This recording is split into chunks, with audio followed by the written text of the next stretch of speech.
श्री गणेशाय नमः। ओम श्री सरस्वत्यै नमः।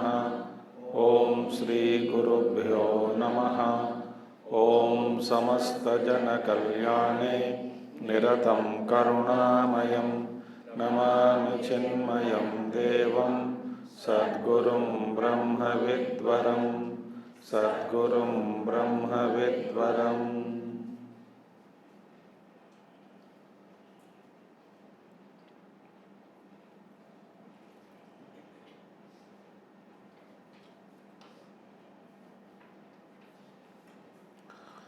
ओम सदाशिवसमारंभां शंकराचार्यमध्यमाम् अस्मदाचार्यपर्यन्तां वन्दे गुरुपरम्परां। शंकरं शंकराचार्यं केशवं बादरायणं सूत्रभाष्यकृतौ वन्दे भगवन्तौ पुनः पुनः। श्रुतिस्मृतिपुराणानाम् आलयं करुणालयं नमामि भगवत्पादं शंकरं लोकशंकरम्। सर्ववेदान्तसिद्धान्त गोचरं तमगोचरं गोविन्दं परमानन्दं सद्गुरुं प्रणतोऽस्म्यहं सद्गुरुं प्रणतोऽस्म्यहम्।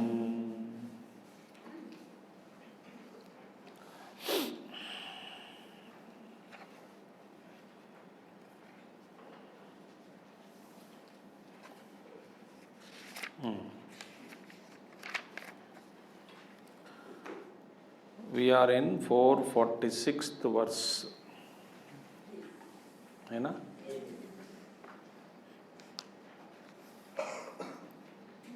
तो इससे पहले शंकराचार्य जी कहते हैं, प्रश्न यदि पूछा जाए कि प्राचीन वासना वेगात असौ संसरति इति चेत, यदि पूछा जाए कि प्राचीन वासनाओं के कारण ये संसार चलता ही रहेगा जीव के लिए, अपना संसार ज्ञान उत्पत्ति के बाद भी, तो कहा जाता है न सद एकत्व विज्ञानात् मंदी भवति वासना। आत्मज्ञान निधिध्यासन के द्वारा, आत्मज्ञान समाधि अभ्यास के द्वारा, आत्मज्ञान और अनुभव के द्वारा, आत्मज्ञान जैसा आत्मज्ञान, आत्मा में हमारा ज्ञान जो बढ़ता रहेगा, माने बुद्धि में, खोपड़ी में नहीं, जानकारी के रूप में ज्ञान बढ़ते जा रहा है, वो नहीं, थोड़ा निधिध्यासन के द्वारा जैसे करते जाएंगे तो मंदी भवति वासना। बहुत सारा, हाँ, श्रवण मनन निधिध्यासन करते करते करते वासनाओं का प्रभाव मंद हो जाता है।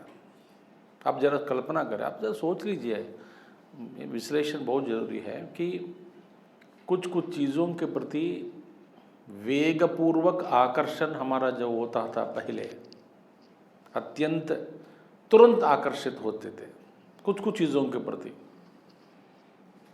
वो वासना अभी भी जारी है, पर उसका वेग जो कम हो गया कि नहीं, बताओ आप अपना अनुभव देखिए। कई लोगों को टीवी सीरियल के प्रति बहुत बड़ा आकर्षित होते थे, टीवी सीरियल के प्रति, सीरियल के बिना रह नहीं सकते। आज उसको पति को मार देती है, नहीं मारेगी पता नहीं, टीवी सीरियल खचरा खचरा सीरियल से पूरा। तो ऐसे ही है। तो आकर्षित जितना होते थे हम, वो वासना में बल कम हुआ कि नहीं, बताओ। किसी को खाने के प्रति, किसी को घूमने के प्रति, किसी को बाकी व्यवहारों में सर घुसा के जानने की इच्छा, आजू बाजू गुरु में कहा क्या हो रहा है। मैंने एक सुना, हमारा एक माता जी है, कहीं एक सेंटर में, वो कह रही थी कि कुछ एक हमारा आचार्य है, उनको ट्रांसफ़र हो गया, तो उन्होंने रात को कुछ 12 बजे या अपने गाड़ी मंगाया, चुपचाप सारे सामान, एक दो लोग थे तो सारे सामान, रात को गाड़ी आई ट्रांसपोर्ट, रात को वो रोड खुलता है करके, तो सबसे लगे आजू बाजू वाले कभी आते ही नहीं मिशन में। वो अगले दिन चर्चा हो गई कि रात को क्यों गए, अकेला क्यों गए। अरे भैया मेरे काम पे जाने तो, माने रात को 12 बजे भी लोग सोते नहीं, अब बगल में क्या हो रहा है वो देख रहे हैं। अभिलाषा, इच्छा, सरल आम भाषा में कुजली, मंदी भवति वासना। हमारे सबको, हम we are all blessed here, जितने भी लोग मैं हैं यहाँ पे इस प्रांगण में, सभा में, सब लोग वी आर ब्लेस्ड। हमारे वासनाएं क्या होते जा रही है, कम होते जा रही है, माने एक एक वासना का उसका जो बल जो था क्षीण होते जा रहा है। We are blessed.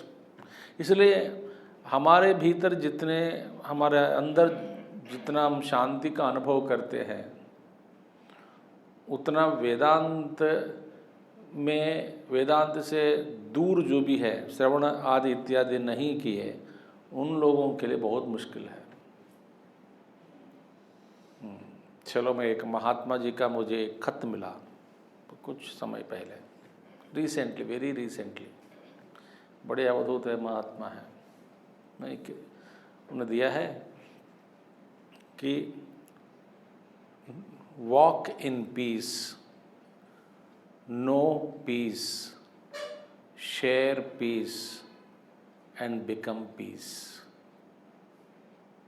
ये मेरे लिए उपदेश दिया है। क्या कहा उन्होंने?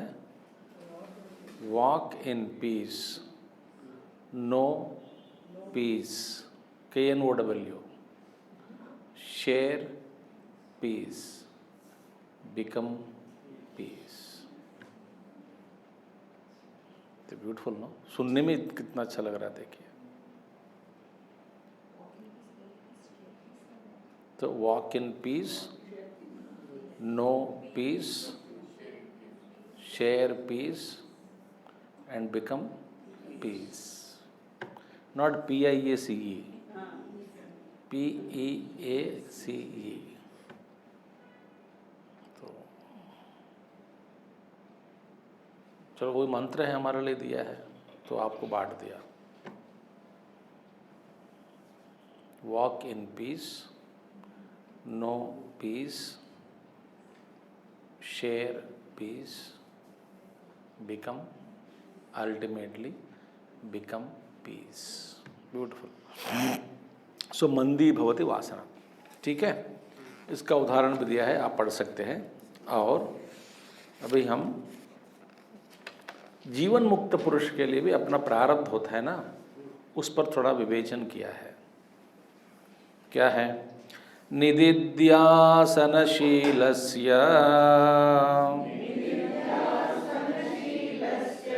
बाह्य प्रत्यय ईक्ष्यते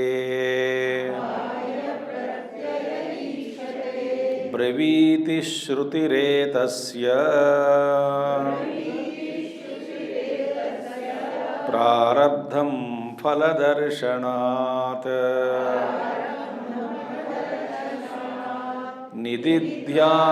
निदिध्यासनशीलस्य बाह्य प्रत्यय ईक्ष्यते ब्रवीति श्रुतिरेतस्य प्रारब्धं फलदर्शनात्।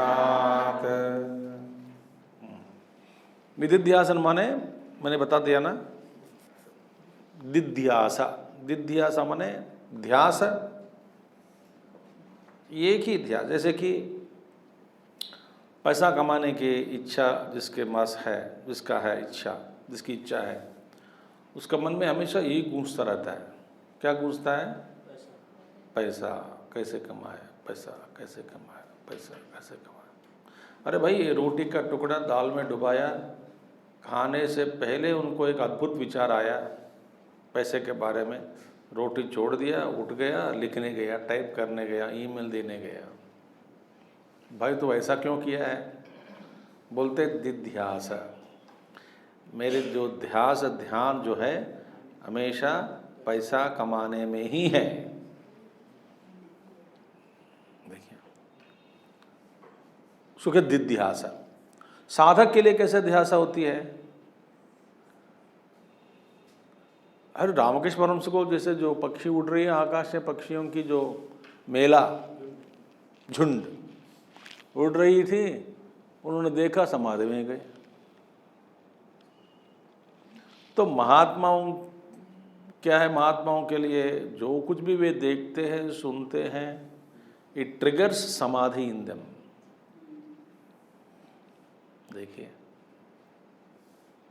पैसे की इच्छा जिसमें है उसको हमेशा पैसे ही दिखता है, और कुटिलता जिसमें है वे सब कुटिलता को ही देखते हैं। प्रेम से भी आप बात करो, उसमें कुटिल बुद्धि डाल देती है, आरोप कर देते हैं।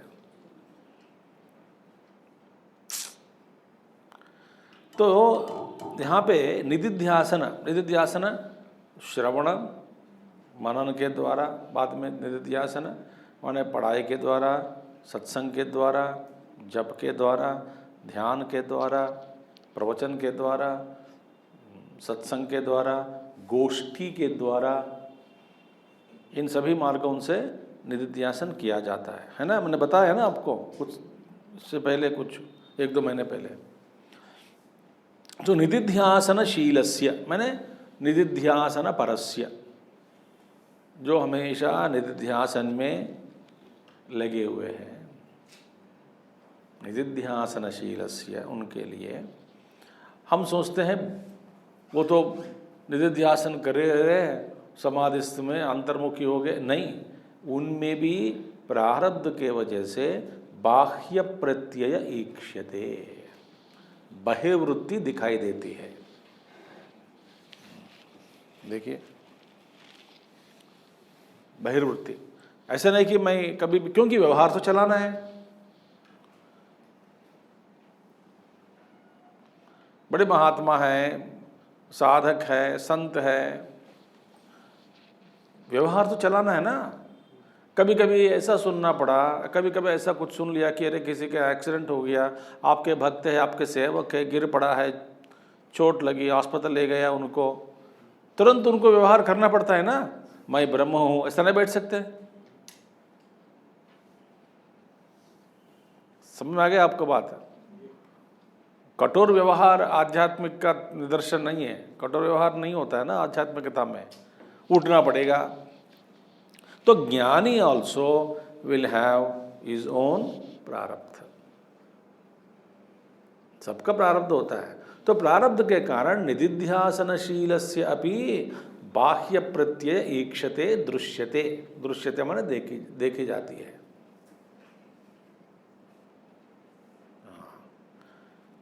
श्रुति ही ब्रवीति, कौन कहते हैं? श्रुति कहती है। श्रुति माता कहती है भैया निदिध्यास, इसलिए हमारा बाह्य वृत्ति हो रही है, नहीं होने दे ना, वो तो होना जरूरी है। संवेदन तो होना चाहिए। कोई गिर गया, कोई खाया, कोई पिया, कोई कुछ कह दिया, कोई किसी को, कोई रो पड़ रहा है आपके सामने, मैं ब्रह्म हूँ, मेरे सामने जो कुछ भी हो रहा है मिथ्या है, ऐसा नहीं कह सकते हैं। तो वृत्ति अरे भैया मेरे ही साथ ऐसा क्यों हो रहा है? माने आपके प्रारब्ध के वजह से हो रहा है। वृत्ति बाहर जाती है।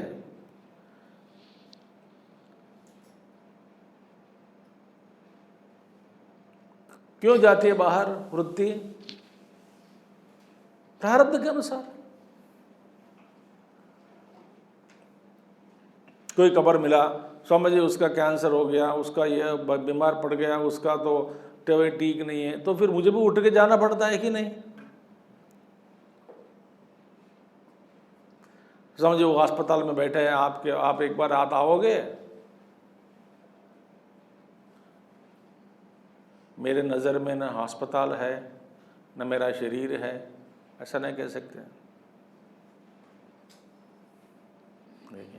तो बाह्य प्रत्यय ईक्षते दृश्यते, एकदम अंतर्मुख हो जाए, नहीं होगा। क्योंकि वृत्तियाँ हुई हैं, प्रारब्ध है, हमको बाहर खींचता है, प्रारब्ध कर्म। बहुत बढ़िया, सद्बुद्ध श्रुति। एतस्या, ऐसा क्यों होता है? प्रारब्धम, इसको कहते प्रारब्ध फल दर्शनात्। प्रारब्ध फल दर्शनात्, प्रारब्ध रूपी फल के कारण, उसका दर्शन के कारण। माने इसके द्वारा क्या समझाया जाता है कि भैया एक ज्ञानी को भी निदिध्यासन परस्य, निदिध्यासनशीलस्य, निदिध्यासनशील को भी प्रारब्ध होता है। कभी कभी बाहर वृत्तियाँ उनको खींच लेती हैं।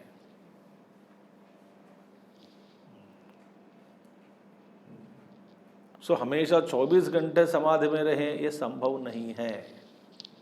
रमण महर्षि अपना प्रारब्ध भोगना पड़ा, आपको मालूम है। लंगोटी पहन के घूमने वालों को किसी ने कोर्ट डाला उनके ऊपर कि कब्जा कर लिया जमीन, पता है आपको? वो लंगोट पहन के घूमने वाले हैं, उस पर केस लगाया गया कि उन्होंने जमीन कब्जा करके अपना आश्रम बना दिया। पता है कि नहीं आपको? तो उन्होंने कोर्ट में नहीं गया, रमण महर्षि करे बुलाया नहीं गया, कोर्ट तो मद्रास हाई कोर्ट में, उनको जवाब देना पड़ा, लिखे वो है। अभी कैसे जवाब दिया भी है।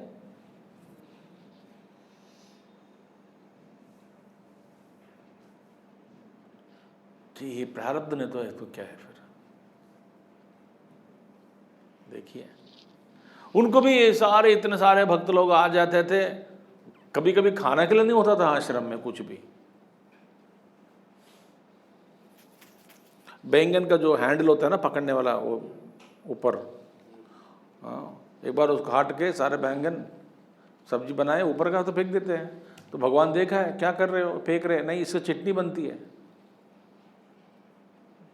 भगवान ने आश्रम वालों को उससे, उसके साथ बहुत सारा है ना, एक 500 बैंगन, तो सारा का चटनी बनवाया, पीस के पिसवाया, सिखाया कैसे चौंक लगाना है, क्या डालना है मसाला इसमें। बोले इसके साथ भी चावल के साथ खिलाओ, मज़ा आएगा। मैं खाया हूँ ऐसे चटनी, मैं झूठ नहीं बोल रहा हूँ।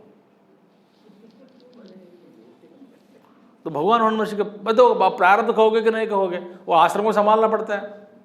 कभी कभी एक दिन कुछ नहीं था खाने के लिए, उन्होंने कहा कि ठीक है, सबको राइस ग्रुयल बना दो, उसमें नमक डाल दो, सबको पिला दो 2-2 गिलास।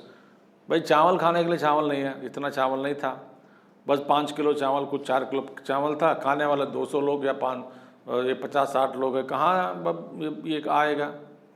उन्होंने कहा कि ठीक है, बना दो, पिलाएंगे 1 गिलास 2 गिलास पिला दो। उस दिन सभी को संतृप्ति, इतनी तृप्ति मिली। इनकी भगवान कृपा है। कहने का मतलब है संवेदनशीलता बनना पड़ेगा, संवेदनशीलता होना चाहिए, क्योंकि संवेदन के बिना व्यवहार के नहीं हो सकता। ज्ञानी को भी अपना प्रारब्ध होता है, प्रारब्ध खींच लेता है बाहर। तो निदिध्यासनशीलस्यापि च बाह्य प्रत्ययः दृश्यते इति श्रुतिधि ब्रवीति। किम कारणम? प्रारब्ध फलम दर्शनात्। अब महात्माओं के जीवन में ऐसा होता है, तो हमारे जीवन में क्या है? प्रारब्ध ही प्रारब्ध है। और कहते हैं प्रारब्ध के बारे में, सुखादि अनुभवो यावत् तावत् प्रारब्धमिष्यते फलोदय क्रिया पूर्वो निष्क्रियो नहि कुत्रचित्।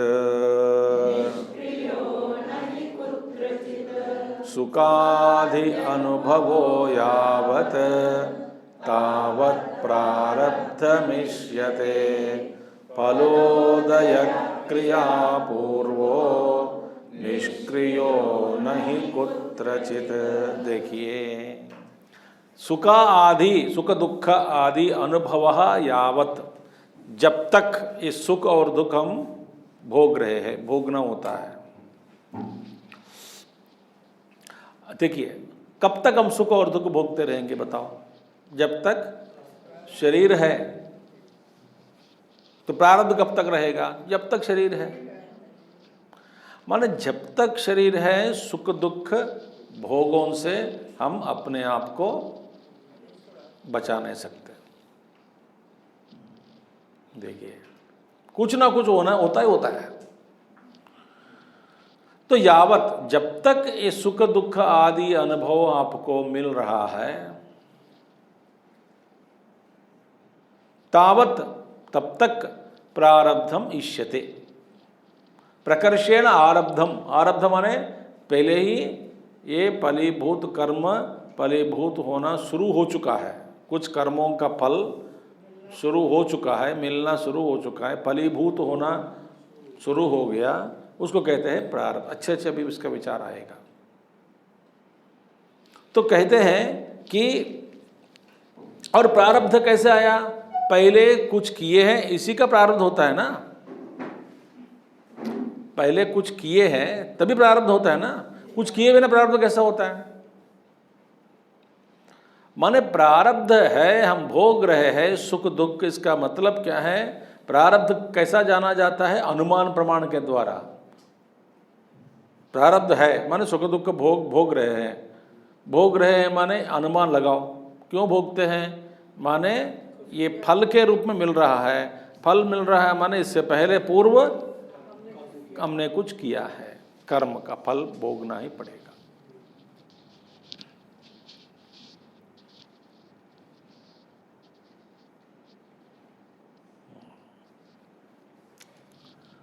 योग वासिष्ठ में इसका बड़ी चर्चा होती है, प्रारब्ध और पुरुषार्थ का।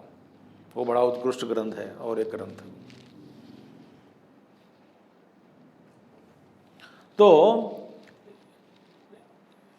सुख दुखादि अनुभवो यावत तावत प्रारब्धम इष्यते। तब तक ये प्रारब्ध देखा जाता है।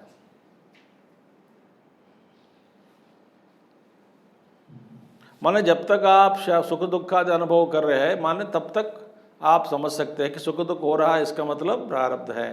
कब तक ये होगा? जब तक आपका शरीर है। कब तक शरीर रहेगा? जब तक आपका प्रारब्ध भोगना पूरा नहीं हुआ। घूम फिर के ना, मैं बता रहा हूँ, कुछ करने को ही नहीं है। मैं बता रहा हूँ आपको एक सिद्धांत। मैं किसी से भी कहा था कि आदमी को एक सिद्धांत पर विश्वास करके आगे जीवन जी सकते हैं बिना कंप्लेंट। कौन से एक सिद्धांत? या तो प्रारब्ध को मानो, न तो पुरुषार्थ को मानो। समझ लेना चाहिए। यदि प्रारब्ध मान लिया, ऐसा समझो कि पुरुषार्थ ही नहीं है। कुछ लोग कहते हैं पुरुषार्थ रूपी, ऐसा कोई नहीं होता पुरुषार्थ, क्योंकि पुरुषार्थ भी प्रारब्ध का भाग ही है। कुछ लोग कहते हैं यदि प्रारब्ध में हो तभी पुरुषार्थ होता है, पुरुषार्थ प्रारब्ध से अलग नहीं। ऐसे बहुत बड़ा विचार है। अब आदमी कंफ्यूज हो जाता है। तो मेरे जो पुरुषार्थ हैं वो स्वयं पुरुषार्थ है या प्रारब्ध के कारण पुरुषार्थ है?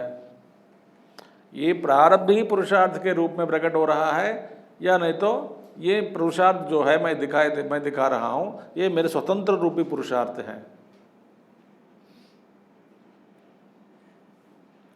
मैं बताऊं, इसमें मत फंसो।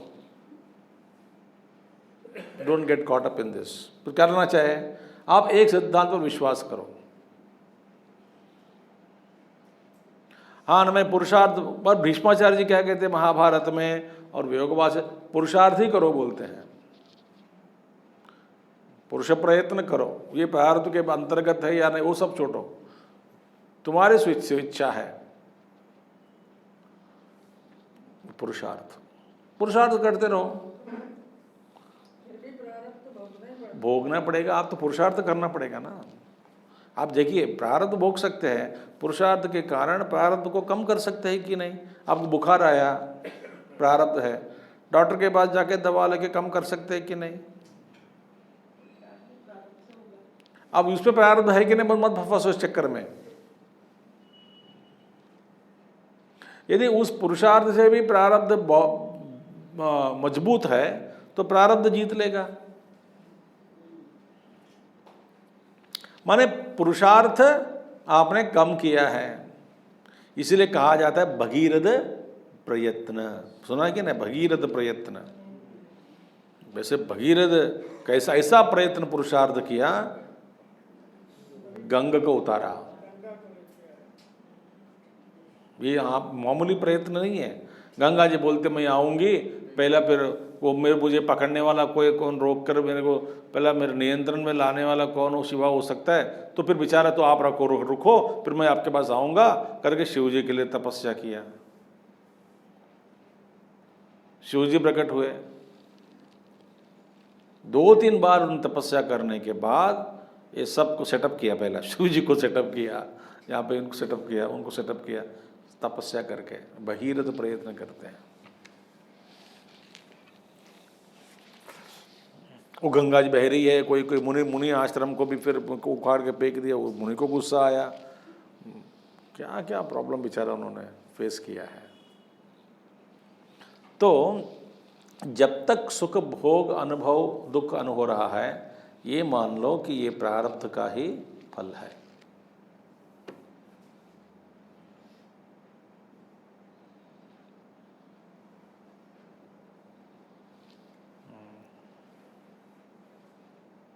मन से किसी की बुराई हमने किया है तो मन से ही भोगना पड़ता है। कुछ लोग कहते हैं ना, मेरा मन हमेशा दुखी दुखी है। स्वामी जी, पैसा सब कुछ है, पैसा खूब है, गाड़ियां हैं, नौकर है, चाकर है, सब है घर में, मगर मन शांति नहीं है। क्यों? मन के द्वारा किया पाप कर्मों का फल मन से ही भोगना पड़ेगा।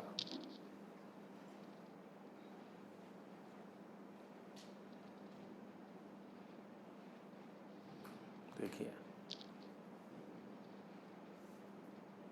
शरीर के द्वारा किए गए पापों का फल शरीर के द्वारा ही भोगना पड़ेगा।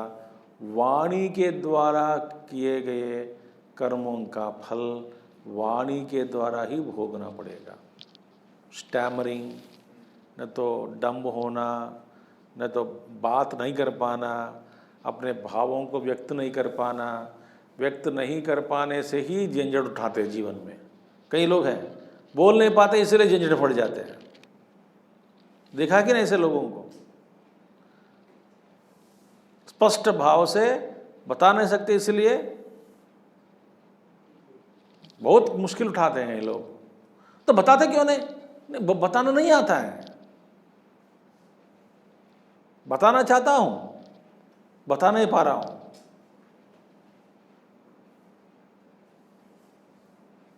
वाक्य का निर्माण हो नहीं पा रहा है, भाव का प्राकट्य नहीं हो रहा है।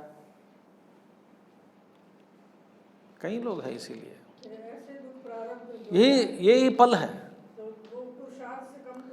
अब पुरुषार्थ करना पड़ेगा। पुरुष यदि प्रारब्ध, अब देखेंगे आगे देखेंगे, अभी इसका विचार आएगा।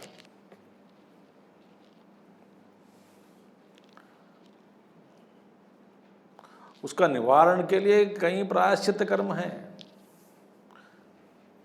वो अलग है। फिर अगले जन्म में अच्छा शरीर मिलेगा, ये सब होगा।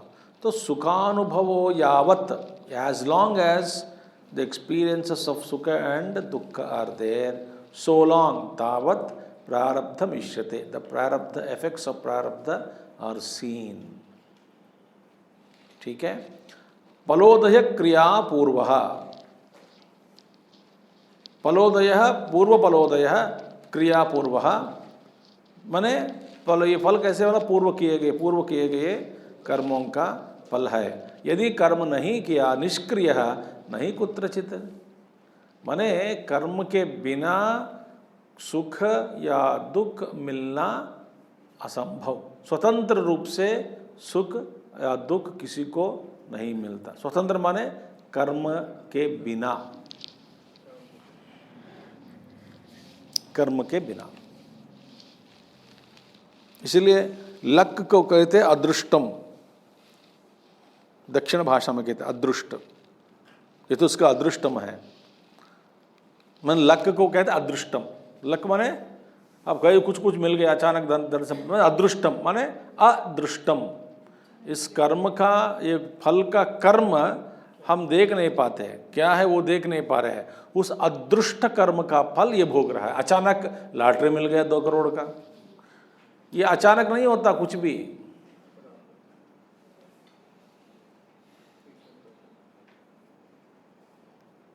जीवन मुक्ति के लिए प्रारब्ध होता है क्या, वो ये बता रहे हैं वे। तो जीवन मुक्त पुरुष के लिए भी प्रारब्ध होता है। हाँ, इस प्रारब्ध के प्रति अपनी दृष्टि, कौन सी दृष्टि लगाते हैं वो अलग है। समझ आ रही बात आपको? ज्ञान की दृष्टि अपने प्रारब्ध के प्रति वो अलग है, अज्ञानी की दृष्टि प्रारब्ध के प्रति अलग है। पर प्रारब्ध होता ही होता है सबको। दृष्टिकोण में फर्क है, इसलिए ज्ञानी को प्रारब्ध इतना दुख नहीं देता। ज्ञानी को सुख भी नहीं दुख भी नहीं, वो परे है ना। व्यावहारिक सुख व्यावहारिक दुख से परे है, वो आगे भी आएंगे। फलोदय क्रियापूर्व, सो क्रियापूर्व कर्मफल उदय हुआ माने it is always preceded by कर्म। ठीक है, फलोदय क्रियापूर्व निष्क्रियो नहीं कुत्रचित। ब्यूटीफुल थिंग, निष्क्रियो नहीं कुत्रचित। कोई कर्म नहीं किया तो फल नहीं होता। ठीक है, अहम ब्रह्मेति विज्ञानात् कल्पकोटिशतार्जितम्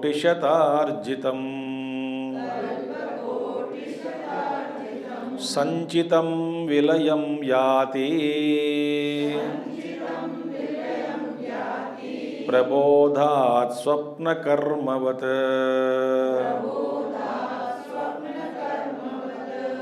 अहं ब्रह्मेति विज्ञानात् कल्पकोटिशतार्जितं संचितं विलयं याति प्रबोधात् स्वप्नकर्मवत्। अब देखिए, हमारे अभी प्रारब्ध के बारे में समझाते। प्रारब्ध भोगना ही भोगना है ना। ठीक है, तो प्रारब्ध भोगने का उदाहरण और एक उदाहरण आगे श्लोक में देंगे। अभी संचित कर्म का प्रस्ताव कर रहा है। संचित कर्म माने आप जानते हैं कर्म 3 प्रकार के हैं। एक महात्मा जी प्रवचन में बता रहे थे कि देखिए, विवेचन सुन लिया, सब कुछ सुन लिया, सब पढ़ा लिया। वो कहते हैं कि अब देखो, संचित माने आपको समझ में आ गया है कि नहीं, ऐसा पूछा। यदि नहीं आया तो ये मेरा प्रारब्ध है बोला।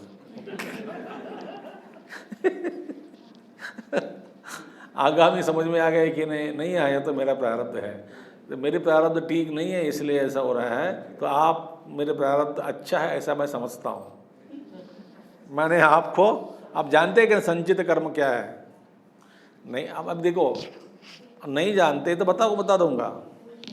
नहीं तो संचित कर्म के समझे बिना, जैसे किसी ने कहा रामायण पूरा सुन ली, आखिर में पूछता है कि राम और पत्नी सीता के संबंध क्या है, पूछा है। ये समझ नहीं आ रहा था पहले से। सीता जी राम जी को क्या लगती है? हाँ, समझेगा संचितम कर्म। Everybody understood? No need to explain, no? Good. तो संचित कर्म जो है, संचित कर्म, आगामी कर्म, प्रारब्ध कर्म, 3 कर्म है। अब संचित कर्म कैसा नष्ट हो जाएगा? अरे हमारा संचित कर्म इतना है, पूछो मत। जन्म जन्मांतर जन्म जन्मांतर जन्म जन्मांतर और इकट्ठे हो गए इतने सारे हमारे संस्कार, बहुत भर पड़ा है अंदर। मैं एक उदाहरण देता हूँ। एक गली में, वो गली के लिए एक ही बड़ा कूड़ा है वहाँ पे, है ना। म्युनिसिपल का बड़ा, पुराना जमाना कोड़ा जो होता है ना, राउंड राउंड होता है बड़ा सा। सो सब लोग उसमें डालते जा रहे हैं। गली में जितने, गली के अंदर जितने भी घर है, घर वाले सब लोग आते हैं सुबह सुबह या सुबह शाम दोपहर को, जो भी भरते जा रहा है।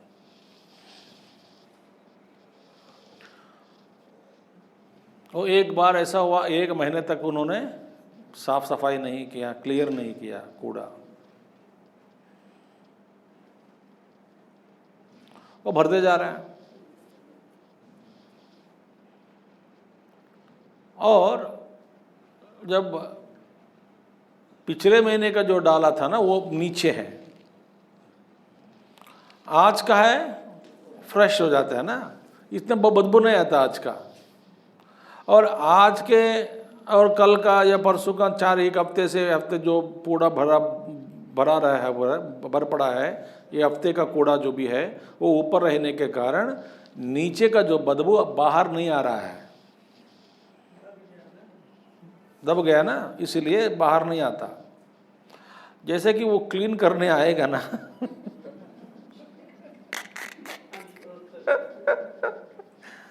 जब वो साफ सफाई करने आएगा ना, गली में कोई रह नहीं सकता, बता रहा हूं मैं आपको। सब लोग खाली करके, बाप रे इतना बदबू, इतना बदबू, इतना बदबू। इसी तरह हमारे अंतःकरण की खुदाई करते जाएंगे हम, न जाने कितने जन्मों का कर्म छुपा हुआ है, बदबू ही बदबू आएगा। अच्छी बात है कि याद नहीं है तो बच गए। पूरा नहीं बनेंगे ना, अरे अम्मा, पूरा संचित कर्म एक जन्म में प्रारब्ध में परिवर्तित होकर निकल गया तो अच्छी बात है। निकलता नहीं ना, क्योंकि संचित में विरुद्ध वासनाएं हैं। एक वासना है रसगुल्ला खाने की, एक दूसरी वासना है, और एक घूमने की वासना है, एक वासना है रहने की वासना। अब दोनों एक साथ कैसे होगा? कभी कभी लगा है आपको संन्यास लेने का, कभी कभी लगा है कि शादी करने का इच्छा, और दोनों वासना छुपी है, दोनों एक साथ कैसे होगा? कभी लगता है कि बुढ़ापन में मेरे बच्चों के साथ रहना है, ऐसे वासना है। बूढ़े पे मने 90 साल तक आपको जिंदा रहना पड़ेगा, क्योंकि आपका वासना क्या थी? बच्चों के साथ में रहना है। मैं, और एक वासना है, I should see the marriage of great grand daughter. ये नई वासना है, माने उतना उम्र तक आपको जीना पड़ेगा। How lucky you are seeing your great grand daughter's wedding. ऐसा एक बुजुर्ग आदमी ने और एक आदमी से भगवान नोट कर लिया, इसका मतलब इसके में वासना है, तथास्तु कर दिया। माने अगले जन्म में, कभी कभी आगे वाले जन्म में जीना पड़ेगा। बेटी की शादी करो, उसकी बेटी की शादी करो, उसकी बेटी के बाद में इसको ग्रेट बहुत। I have seen in one house 5 generations together. 5 generations एक साथ मैंने देखा बेंगलुरु में एक बार। 1 lady, 2nd lady, 3rd lady, 4th lady, 5th son. lady 1, lady 2, lady 3, lady 4, 5th one बेटा है। 6-7 साल का लड़का। इन 5 को एक साथ मैंने देखा। ये क्या है? संचित कर्म बहुत भयंकर है। उसमें से छोटा निकाल के हम जीवन चलाते हैं।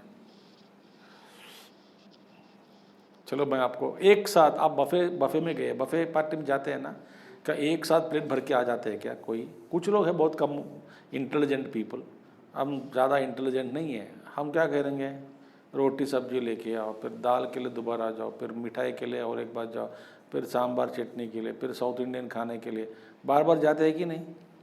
एक साथ भर के आ सकते हैं क्या?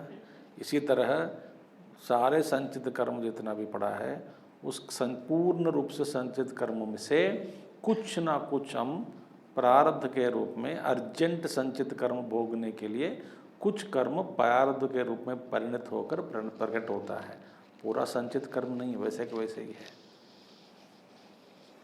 मगर अच्छी बात है ये है कि इस पूरा संचित कर्म को एक साथ आप नष्ट कर सकते हैं, भोगना कोई जरूरी नहीं है। ये है बात। कब संचित कर्म का कब नाश होता है? अहम ब्रह्मेति विज्ञानात्। देखिए, अहम ब्रह्मास्मि, इस विज्ञान से कल्पकोटि शतार्जितम, बाप रे, हंड्रेड्स ऑफ कल्पास आर्जितम, अर्जित किए गए संचित कर्म एक साथ ब्रह्म ज्ञान में चला गया, उखड़ के फेंका जा सकता है, भस्म कर सकते हैं।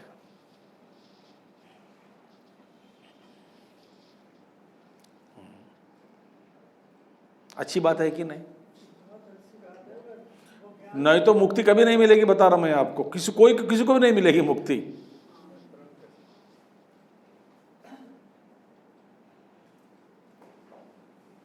मैंने कुछ पूछा एक महाज्ञानी से, ऐसा क्यों हुआ ये साथ, वो सब कुछ हो रहा है इसके साथ, ऐसा हो रहा है। बहुत साल पहले मैंने बोला कि भैया ये तो पिछले जन्म कर्म, वो महायोगी थे। बोला नहीं नहीं नहीं, ये पता नहीं कब पुराना कर्म था, वो अभी आ गया तुमको। पिछले जन्म भी नहीं था, कुछ जन्म से पहले का कर्म था तुम्हारा, वो आ गया अभी। फिर मैं क्या करूं? तो कुछ भी मत करो, मौन रहो। बोला है Mounam, don't react, don't respond, ऐसे बस देखते रहो।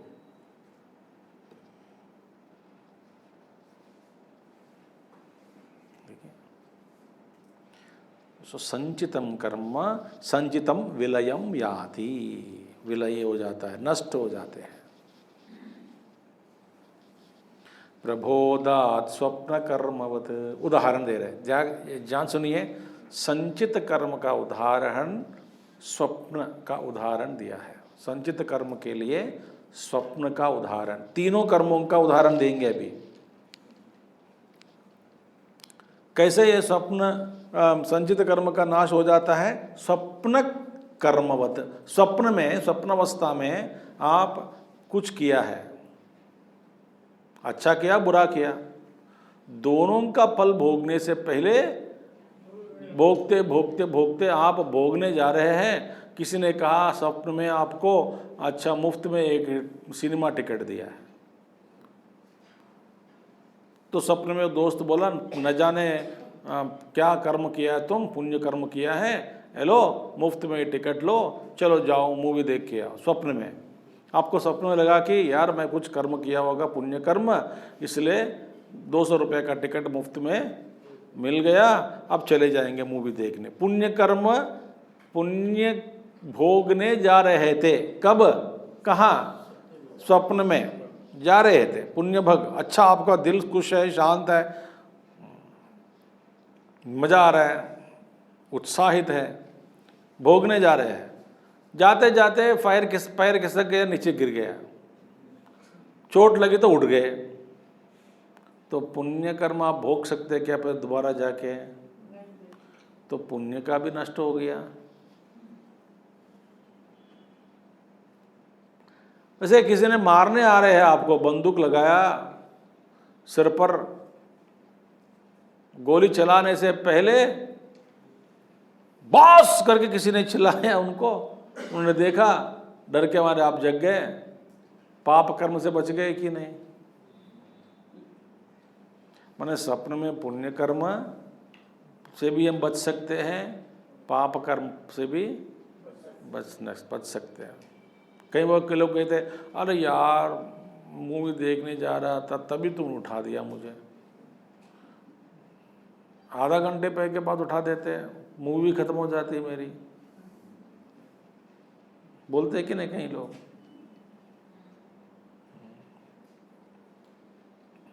क्या सपना देख रहे? पिछले जन्म की पत्नी से बात कर रहा था। भाई पिछले जन्म के पत्नी स्वप्न में मिली? वो कोई आदमी आ गए बोले कि मैं तुम्हारे पिछले जन्म की पत्नी हूँ थी और अब बात करो। बात करने वाला तो जगा दिया मुझे।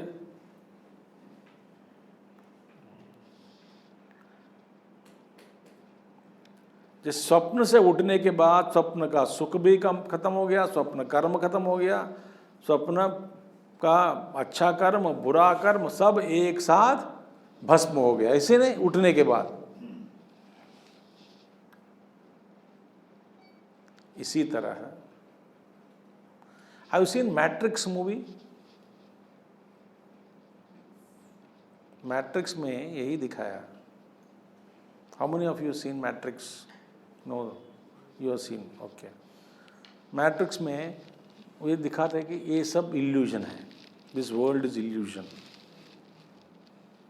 बड़ी अच्छी मूवी है, नियो करके होता है गुरु वहाँ पे अंदर, and there all actually reality world is different. वहाँ से लोग उतरते हैं इधर, असली उनका शरीर वहाँ है, इस शरीर का कंट्रोल वहाँ से किया जाता है। अद्भुत मूवी है। कुछ कॉन्सेप्ट है कि हम यह क्या नहीं है, हम कहीं से आए हैं, बस इतना ही है।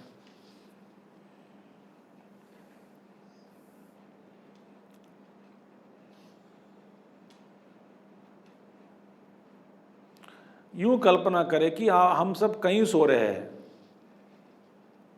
जैसे यहाँ सोकर स्वप्न में चले जाते हैं, इसी तरह हम कहीं सो रहे हैं, सो के यहाँ जागृत रूप में स्वप्न में प्रवेश किया है। कहीं हमारा पलंग बिछा हुआ होगा,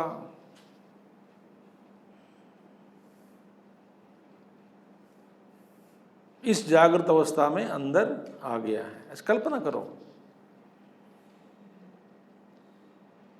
यहाँ पे सुख और दुख भोगते जा रहे हैं, वहाँ उठने के बाद इस जन्म का सारा जो भी है स्वप्नवत समझ में आ जाएगा, स्वप्न जैसा ही है ऐसा समझ में आ जाएगा, और मैं तुरंत मुक्त हो जाऊंगा। किससे? सुख दुख से। तो संचित कर्म स्वप्न के साथ देख करके उदाहरण, स्वप्न का उदाहरण के द्वारा हमको ये समझाया गया, ब्रह्मज्ञान के बाद संचित कर्म विलय हो जाएगा, फिर दोबारा आपका बाकी कुछ नहीं रह जाता।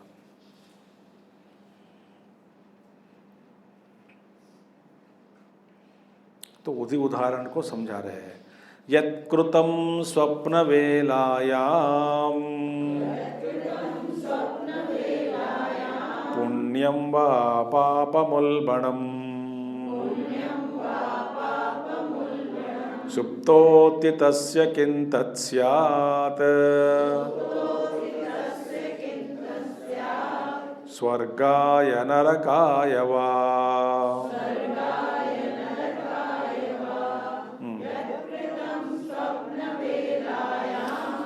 पुण्यं वा पापमुल्बणम्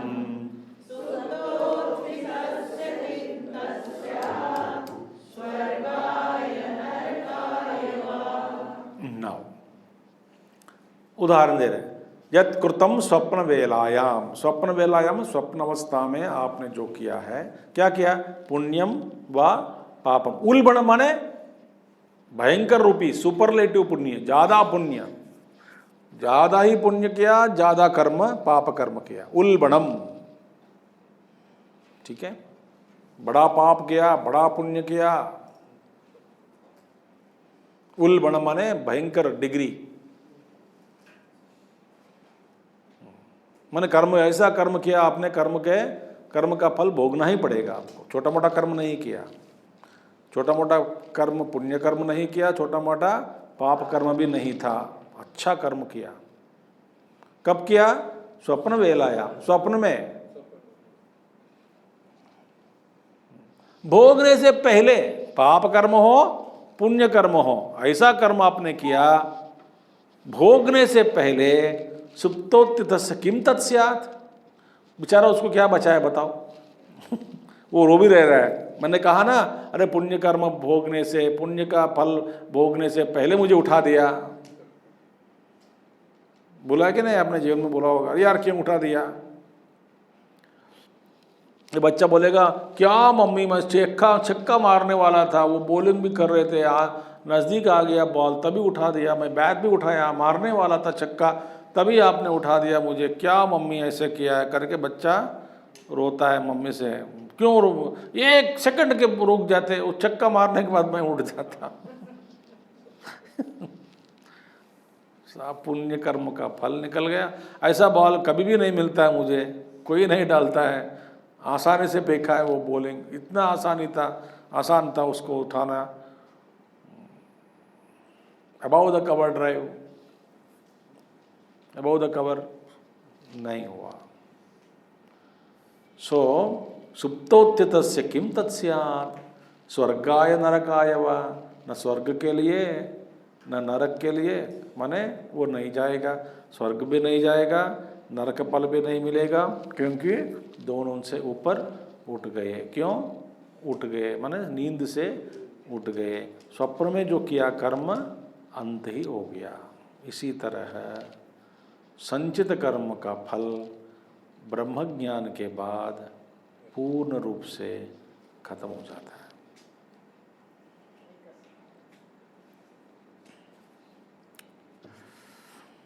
ये है श्लोक का अर्थ, ठीक है। और आगे देखेंगे।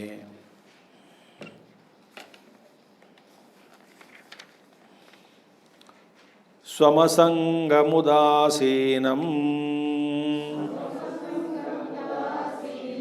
परिज्ञाय नभो यथा, न श्लिष्यति च यत्किंचित्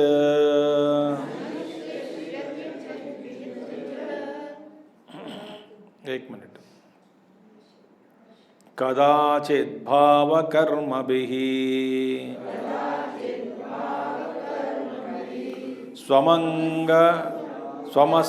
स्वमसंगमुदासीनं परिज्ञाय नभो यथा, न श्लिष्यति च यत्किंचित् कदाचित् भावक।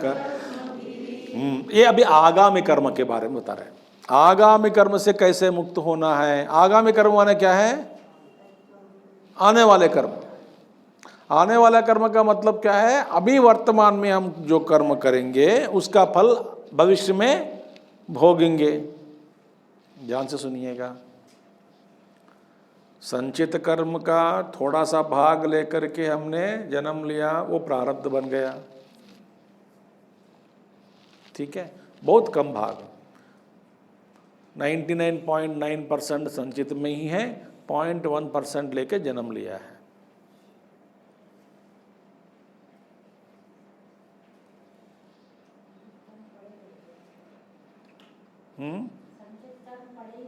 बहुत पड़े रह गए, कूड़ा कूड़ा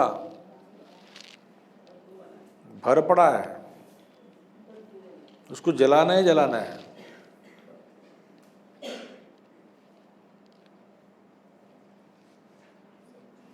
अभी ज़्यादा नहीं जा सकता हूँ, बहुत गंभीर है ये सब, बहुत कॉम्प्लेक्स है ये सब। भगवान कृष्ण कहते हैं ना, गहना कर्मणो गति ही, कर्म की गति बड़ा गंभीर है, गहराई है, गहरा है, बहुत गहरा है, मैं समझ में नहीं आता, कॉम्प्लेक्स इन नेचर। अरे आप ही लोग आज ही क्यों आए, और या तो कुछ लोग नहीं आए हैं, कुछ लोग आए हैं, कुछ लोग कल नहीं आएंगे, ऐसे क्यों? ये सब कॉम्प्लेक्स वेरी नेचर, समझ में नहीं आता कर्म।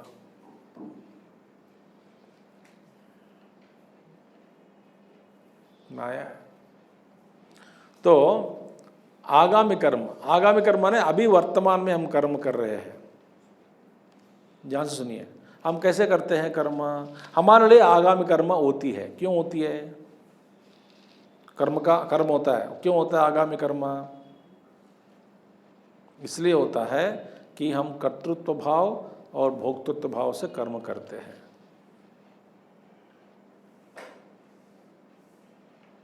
समझ आ गया आपको? प्रत्येक कर्म बीज के रूप में हम बोते जा रहे हैं जमीन के अंदर।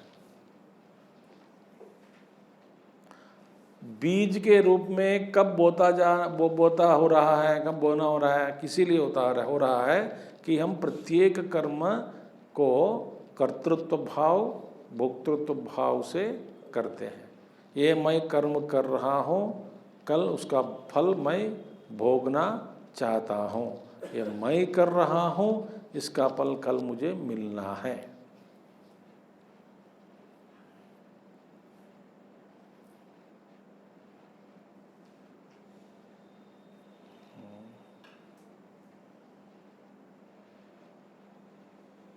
So many things, everything we need a fruit.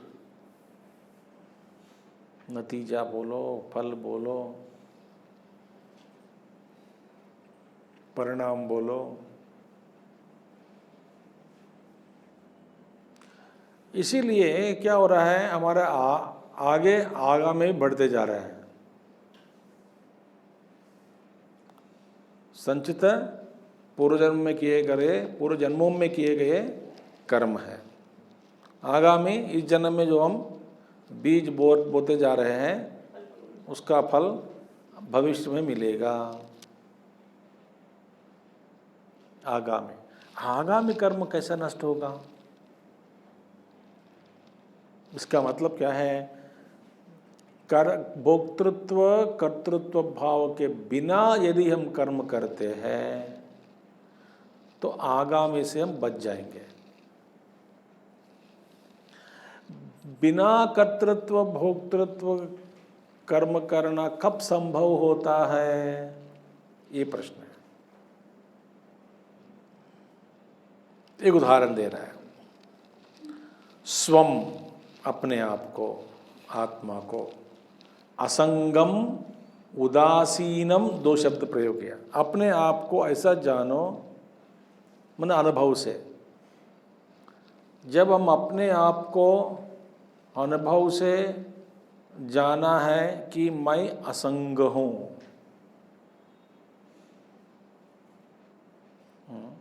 और क्या है, उदासीन भी हूँ। मैंने क्या कहा, उदासीन का मतलब क्या है? राग द्वेष रहित रहना। माने जहाँ पर न राग है न द्वेष है, इसका मतलब आप अकर्ता है।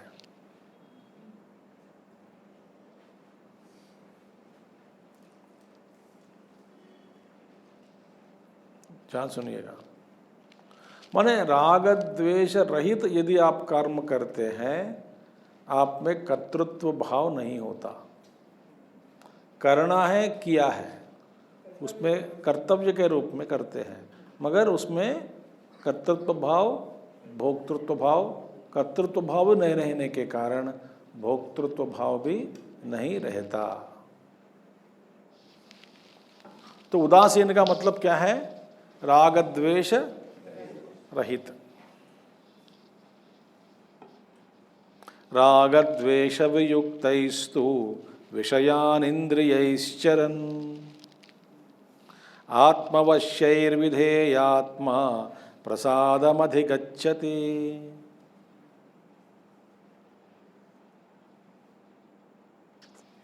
तो यहां पर कहते स्वम, अपने आप को ऐसा जानो, असंगम उदासीनम परिज्ञाय, परितः ज्ञान कर। परितः मैंने भली प्रकार से, अनुभव से, अच्छी तरह से जानकर। भैया हाँ, उदासीन और असंग का उदाहरण दो। नभो यथा, आकाश जैसे।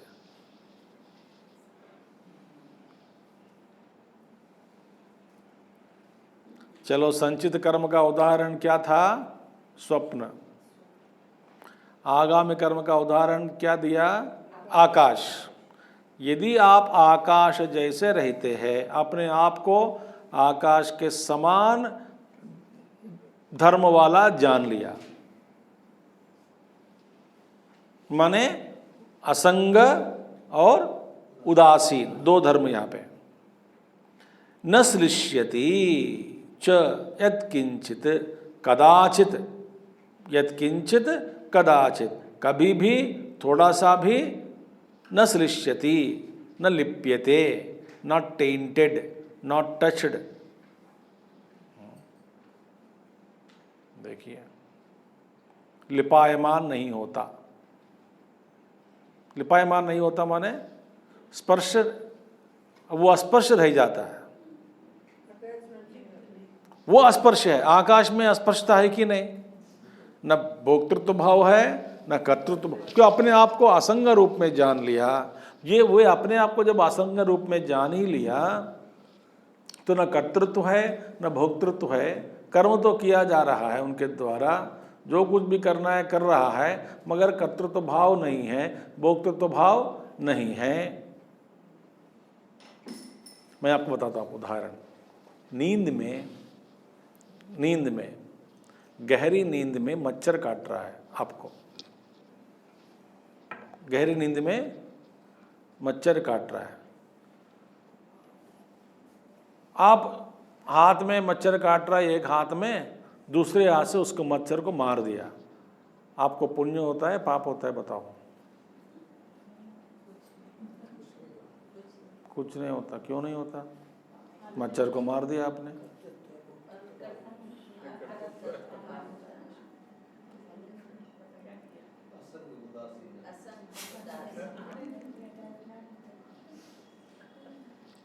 चलो छोड़ देता हूँ इधर ही मैं आपको।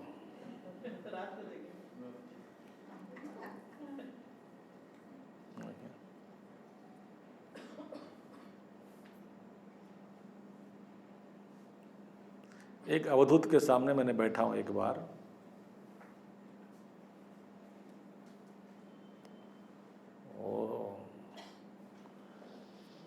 बड़ा सा स्कॉर्पियन, स्कॉर्पियन क्या कहते हैं हिंदी में? हाँ, बिच्छू। इतना बड़ा ऐसे उठा के, हम दोनों बैठे थे, अवधूत और मैं। वो आ रहा है, मैं देखा, मैं थोड़ा पीछे जा रहा था, अब बीच में आ रहा है। तो उसने ऊपर दंड है एक ऐसा काला दंड होता था, ऐसा लगाया, अरे इसको पार किया तो मार दूंगा, जाओ पीछे बोला है। वो नहीं माना, फाड़ मार दिया इसको, बोले इसको मुक्ति मिल गई। अवधूत ने मार दिया उसको। न कर्तृत्व है न भोक्तृत्व है, वो मुक्ति पाने आए महात्मा के पास। अर्जुन से क्या कहा भगवान कृष्ण ने? नैवं पापम अवाप्स्यसि, कोई पाप नहीं लगेगा। ततो युद्धा युज्यस्व,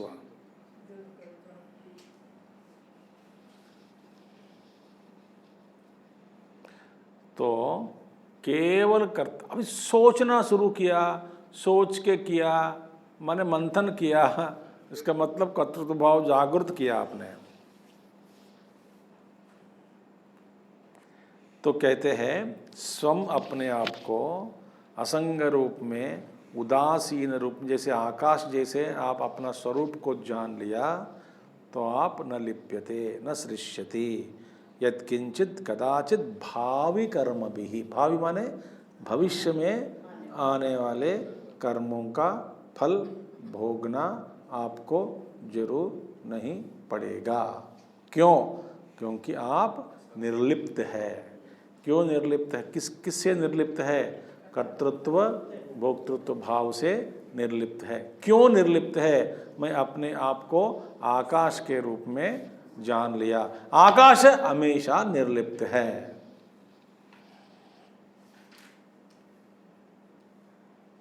तो अपने आप को आकाश के रूप में जान लिया तो क्या होगा?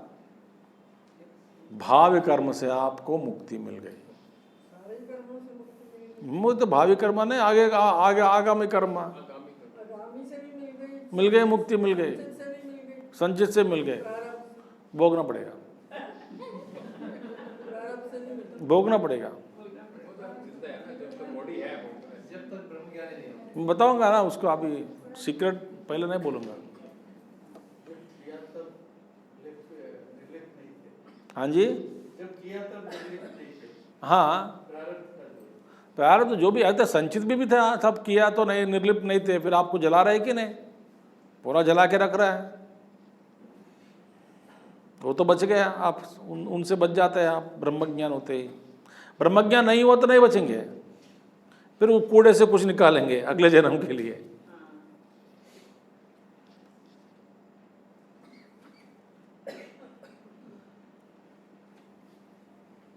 बता रहा हूं मैं आपको, प्रत्येक इंटरैक्शन में, व्यवहार में, एक एक व्यवहार में कर्म बनता जा रहा है।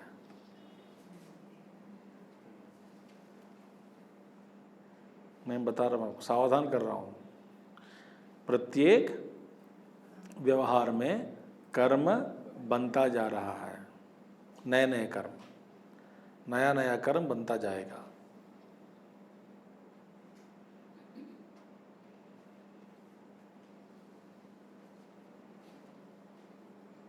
किसी को अपमान किया, वो आपको कर्म के रूप में, और कोई आके आपको इतने से विथ इंटरेस्ट अपमान करेंगे। किसी को धोखा दिया, जबरदस्त मिलेगा धोखा आपको जीवन में। ये कर्म से कोई छूट नहीं सकता, ब्रह्मज्ञानी छूट सकते हैं। वो भी आगामी कर्म से छूट जाएगा, संचित कर्म से भी छूट जाएगा, प्रारब्ध से भी छूटेगा। कैसे छूटेगा बताएंगे, हाँ बस ऐसे ही देखेंगे। अब उसका उदाहरण दे रहे हैं, आगामी कर्म का उदाहरण। न नभो घट योगेन सुरागंधेन लिप्यते तथात्मोपाधि योगेन तद्धर्मेणैव लिप्यते।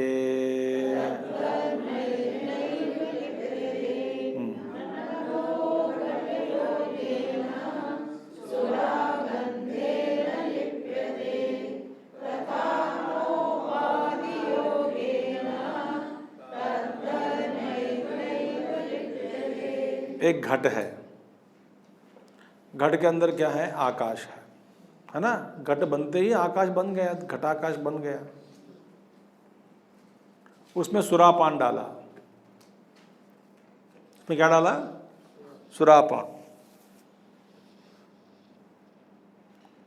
क्या वो बाद में उस घट को वहां से उठा के और कहीं जगह पे रखा है? जो पहला स्थान था उस आकाश का इस सुरापान के साथ संयोग होता है क्या? बदबू वहाँ मिलता क्या आपको? हाँ नहीं हो रहा है, अभी भी हो रहा है। वायु के कारण गंध मिलता होगा आपको, सुरापान का जो भी गंध है, मगर आकाश का कोई इसके साथ संपर्क नहीं होता। घट के अंदर आकाश है, घटाकाश, बाद में सुरापान को उठा के खाली कर दिया। घट आपको वो गंध देगा, मगर घट के अंदर जो आकाश है वो उस गंध से भी मुक्त है, निर्लिप्त है। इसी तरह उपाधि तथा आत्म उपाधि योगेन, जैसे आकाश घट योग से, सुरापान योग से, घट का धर्म, सुरापान का धर्म आकाश को क्या नहीं छू सकते, ये दोनों धर्म। इसी तरह तथा आत्मा उपाधि योगेन, इन उपाधियों के कारण शरीर, मन, बुद्धि, चित्त, अहंकार, प्राणमय, मनोमय, आनंदमय, विज्ञानमय कोशों के कारण तद्धर्म ही उन धर्मों के साथ न लिप्यते। कौन? आत्मा।